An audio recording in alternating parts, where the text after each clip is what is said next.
For the first time, Indonesian Embassy to The Hague hosted the Moluccan Cultural Festival at the newly inaugurated Indonesia House Amsterdam, opened by Minister of Foreign Affairs last September.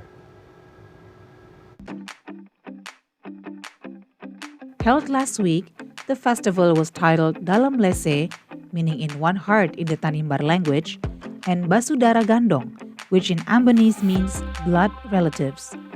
This cultural festival served as a platform to showcase both traditional and modern Moluccan culture and talents of Moluccan diaspora.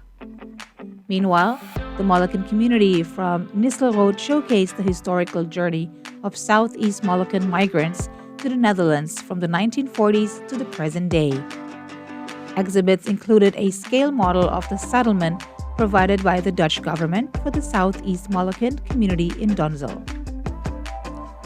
Indonesia's ambassador to the Netherlands, Mayarfa, said, "This festival is a celebration of the richness of culture and the spirit of unity among the Moluccan community in the Netherlands. It's aimed to introduce the unique culture of the Moluccas to a wider audience."